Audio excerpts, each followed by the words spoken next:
green and pleasant land, streams choked with sewage, our vital heathland lost to development, and our coastline littered with dead birds. Welcome to 21st century Britain. Our NHS, our schools crumbling, our household budgets in crisis. And tonight, a new landmark report from our major environmental charities shows that across Britain, nature itself is nearing a state of collapse. The State of Nature's headline figure, a 19% decline in species numbers. That's a fifth gone since the 70s. In human terms, like losing the populations of Scotland, Wales, Northern Ireland and Manchester. We're already one of the world's most nature-depleted countries. 1 in 6 of our species now threatened with extinction. Just 10 years ago, it was 1 in 10. That includes nearly half of our birds, a third of our amphibians and reptiles, and over a quarter of our mammals. Half of our plants have vanished from where they used to grow, and insect pollinators vital for our food, a fifth have gone. This is the 4th State of Nature report in 10 years. And the really worrying news is that there's absolutely no sign of any let-up in the declines we're seeing in nature and the speed with which that's happening. And I think what we've seen over the last decade is no shortage of big, ambitious promises from the government. We've seen pretty appalling delivery, and what we see now is the result of this. Our report really highlights the disastrous state nature is facing in our country. It is based on some of the best science in the world. It shows that conservation works and can be effective, but we are not winning the battle. We need to see change at scale, and that's where our government has to step in to enable that change to happen. We've travelled across the country to see how broken Britain's environment really is. First, chalk streams. We have 85% of the world's total, a priority habitat. But only 14% of even priority habitats are in good health. There should be lots of brown trout in the river. There should be ranunculus waterweed. And where are the insects? It's silent. And we look beneath the surface, we can see why. Look at this. It's a thick mat of filamentous algae, and this has come because of nutrient pollution from water companies and from agriculture.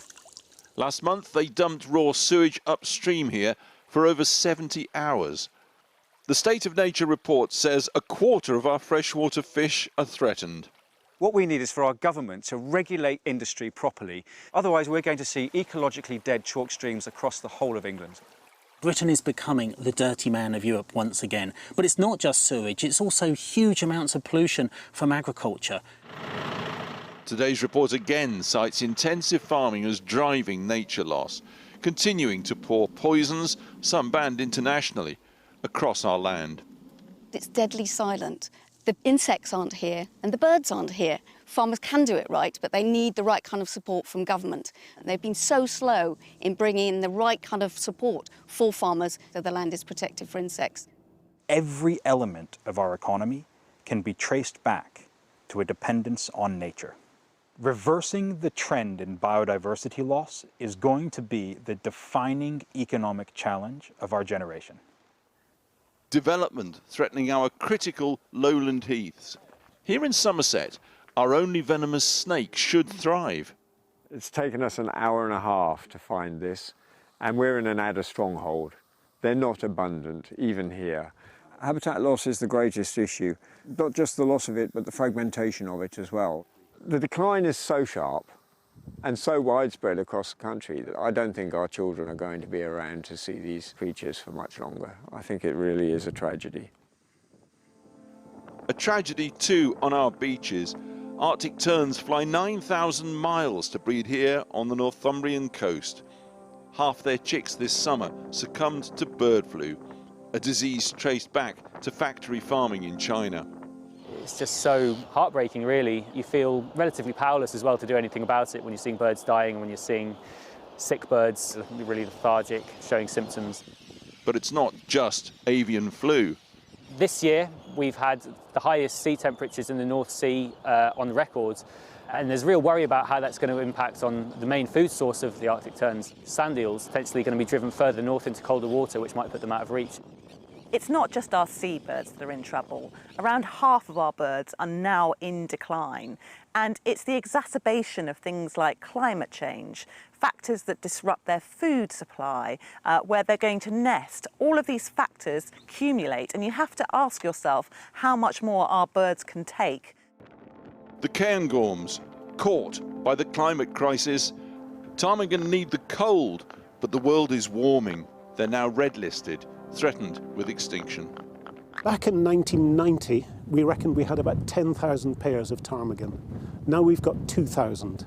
We've talked about the climate emergency. It's now a nature climate crisis. If we don't do something about it, we will lose these birds. I mean, they've got nowhere to go. As long as we're still spraying vast amounts of pesticide in our wider countryside, species will decline. As long as we're still putting sewage and other pollution in our rivers, we will still see a decline in the health of our rivers. We know what we can do to turn this around, but sadly we're not seeing that leadership from government that's needed to make sure that happens. 10 years ago, we knew we were in trouble. We've now had a decade of state of nature reports. We know with a little help, nature can bounce back spectacularly. Many of our birds of prey are now increasing. Our seals are thriving. Species like storks breeding once again. But time is short. Our room for manoeuvre is narrowing.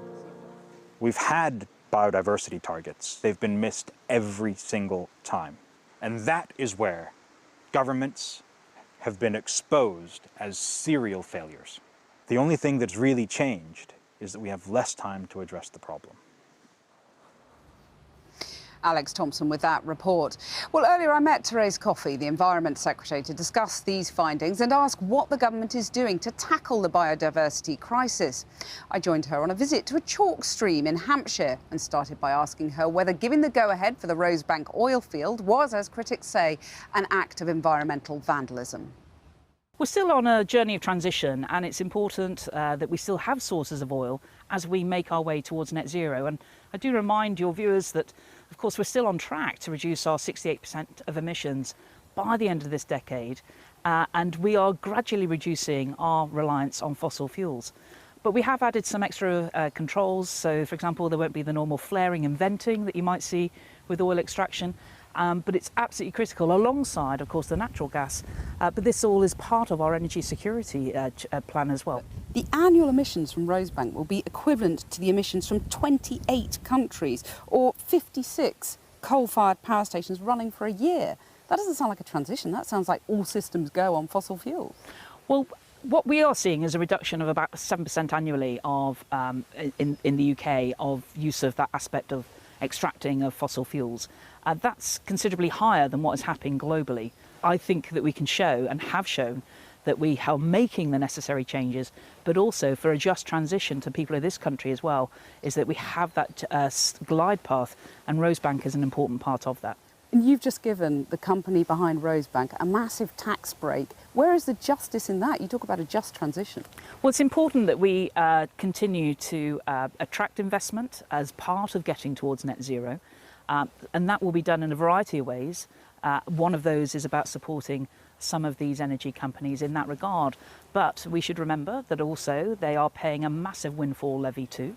But that takes aside some of the investment they're putting into energy as part of the transition to net zero. But today's State of Nature report shows that priority habitats like chalk streams like this one, only 14% of those are in a good state. Are we in a national emergency in terms of habitats? Well, I think the report highlights the reason why we have had to get on with expanding the amount of work that we're doing to support nature and to restore nature. We've put into legislation specific protection for chalk streams because we recognise these are a rare habitat. But that's why, as part of our environmental improvement plan, right across the country, we know there's lots more to do, but we're setting in place all the targets, we've set in place activity to develop it, and of course we need to scale up, and that's what I'm determined to do. Why is it that a decade ago, when it was the first State of Nature report, 1 in 10 species were threatened with extinction? It's now 1 in 6, and this has happened on your party's watch. I mean, what is the point of being conservative if you're not properly conserving our green and pleasant land? Well, I think some of the different projects that we've undertaken do take some time. So, for example, you've had 13 years. A lot of people are saying, well, how much longer do you need? We haven't got that much longer. Well, indeed, and that's why since the last report, we have put in place the legislation which galvanises activity towards this. So we're bringing in biodiversity net gain improvement for all development that's happening from January. That will be implemented from then. A lot of the criticism of your government is that there's just not a sense of urgency. And then today we learned that you're delaying new environmental laws, biodiversity net gain rules, which would have forced housing developers to improve the countryside and wildlife habitat. So when are you going to introduce these laws? The legislation will be laid in November, and we will start implementing from the beginning of January. Right, so that's a small delay. Small delay, 6-week delay. OK, but when you come to the neutrality rules, which you tried to axe, the Lords voted it down, river pollution safeguards being weakened under your government, are you still determined to axe those rules? Well, the overall outcomes for what was going to happen with the package going alongside the change in legislation would have actually improved significantly. Well, you say that, but the Office for Environmental Protection is clear that the proposed changes were, and I quote, a regression in environmental law. That would not have been the outcome. So what we were seeing is uncertainty, a delay in house building, important to people trying to either get their first rung on the ladder. At the same time, because of the uncertainty, those homes not being built, a very small amount of extra pollution, frankly, coming from our daily activities would have gone into rivers. Immediately, extra money was being provided to start all the different projects that at the moment were going to go beyond what developers might have done. So would you like to see the bill reintroduced? I think that it's important that we do try and reintroduce the legislation to get rid of that certainty and to unlock investment. So the truth is you've caved into your friends, the house builders and the developers, who are big Conservative donors. Isn't that the brutal political truth? Kathy, what we have done is we're trying to help people get a home.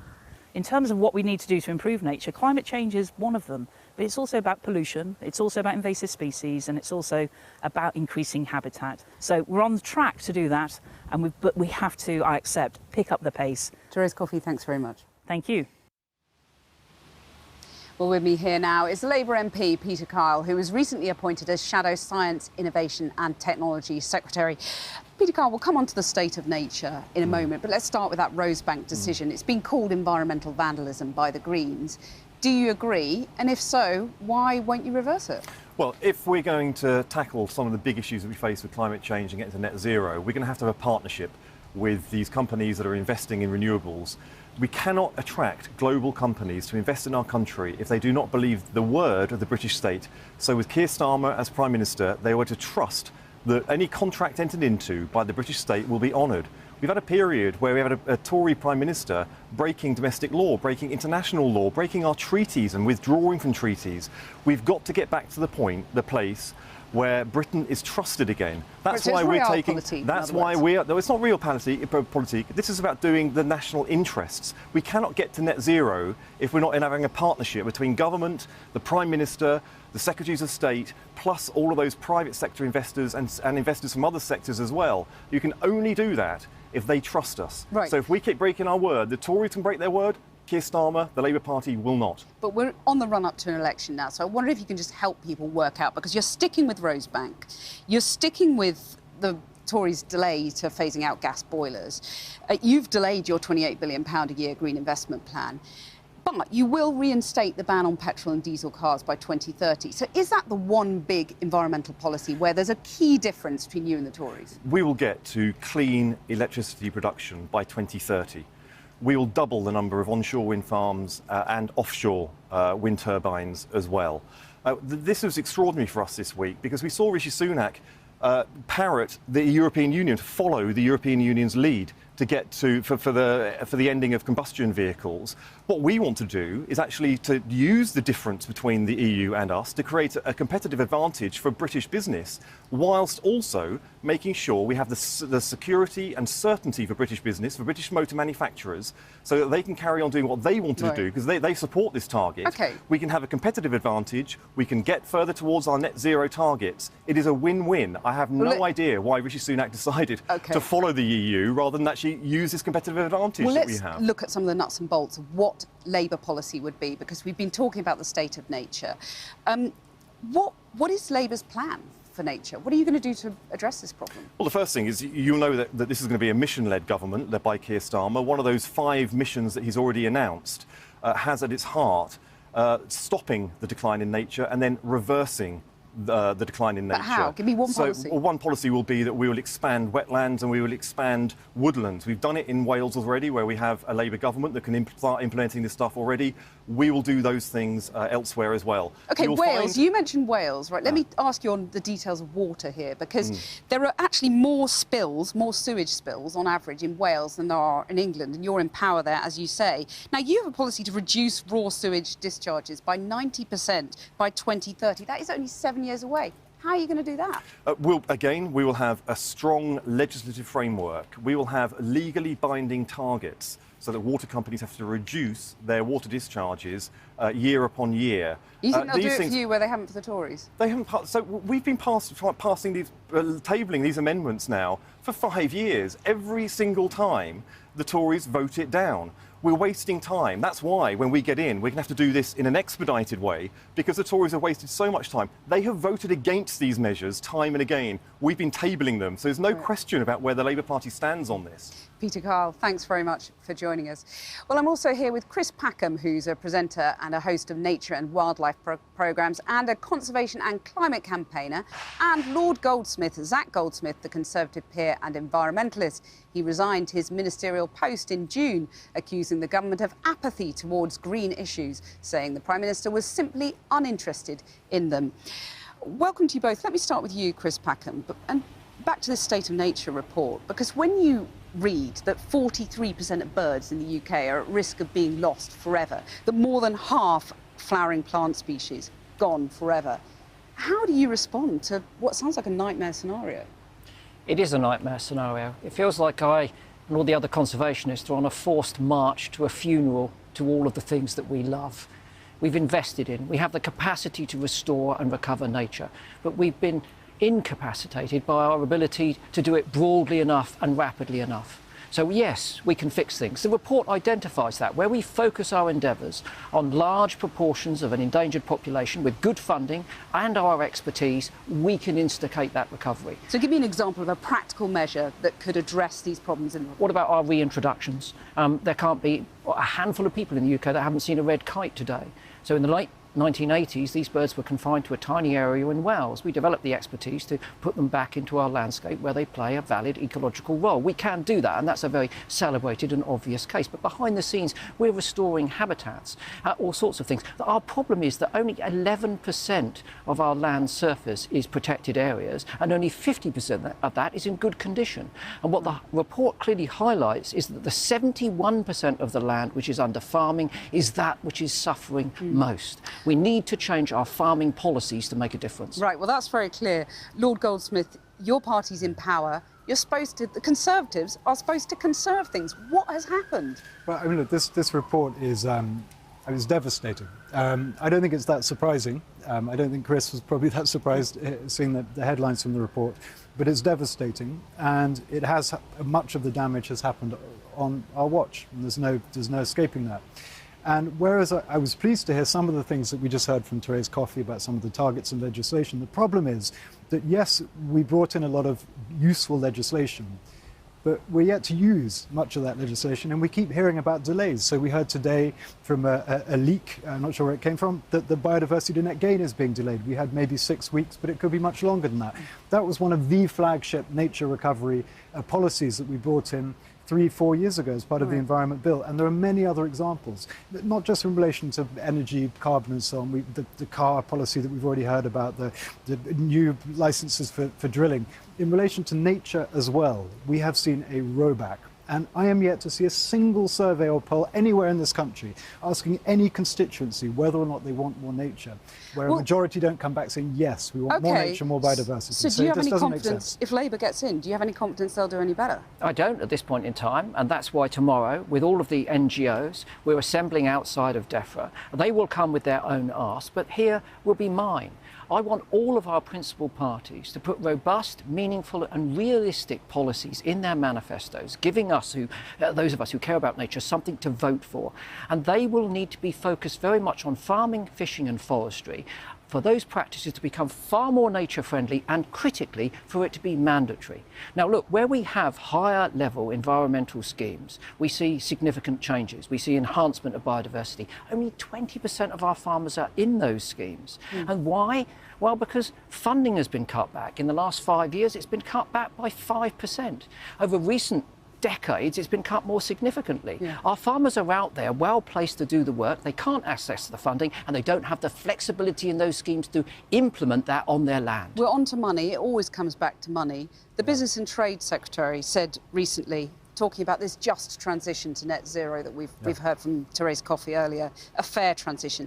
Business and Trade Secretary, bit of a cheap shot, said you have way more money than pretty much everyone in the UK. I put it to you, you can afford net zero, others can't.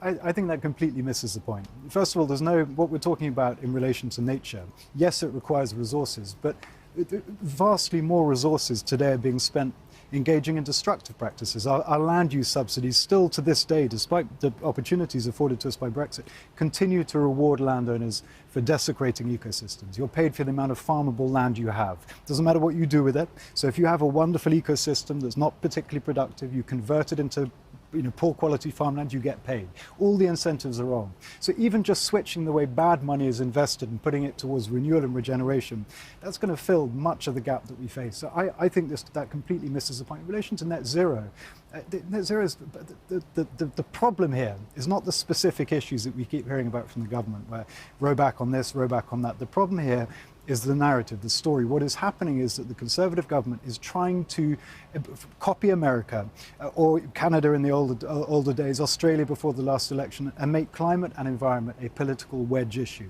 Well, and also Donald Trump has praised Rishi Sunak's environment policies. I mean, does he get your vote anymore? Would you vote Labour or Green? I would never vote for, I don't know who I'll vote for, actually I'm not technically, but I would never vote for a political party that does not have as close as possible to a comprehensive answer to what I think is an epoch defining. You finish that sentence. I was about to give a very pompous answer. You can't vote if you're in the House of Lords, but I realise that's probably not very okay, but do you still support the Conservatives, or have they lost your vote over this issue? I joined the Conservative Party when they had almost no green policies. I set myself the goal of trying to weave a green thread. So I will continue. You failed in that goal. I succeeded in some areas and failed in many areas, of course. But then all that tells me is I and anyone else who wants the Conservative Party to be in good shape have to keep fighting. Can I just say, Zach has been trying in that role, and that needs to be recognised. We as conservationists have been trying throughout the course of this, but what the report reveals is that collectively we failed. But we are failing in hand with all of the solutions that we have to succeed. We just must roll them out more broadly and more rapidly. And you say, truthfully, you failed. You've made this documentary for Channel 4 where you express your frustration that everything you've tried hasn't worked, voting, peaceful protest, and so you ask the question, should you break the law to get the attention of the politicians?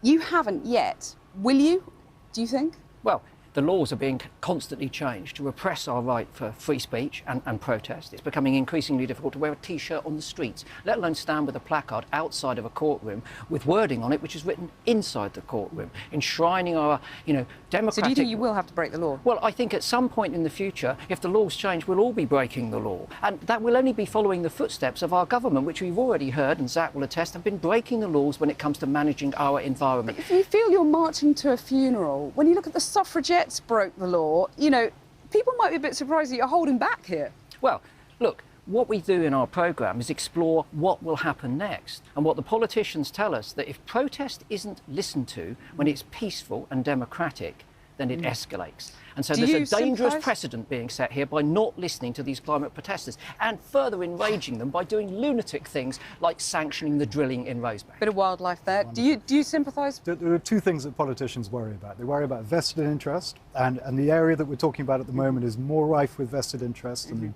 an honest politician's job is to resist that pressure and make good decisions. The other issue is votes.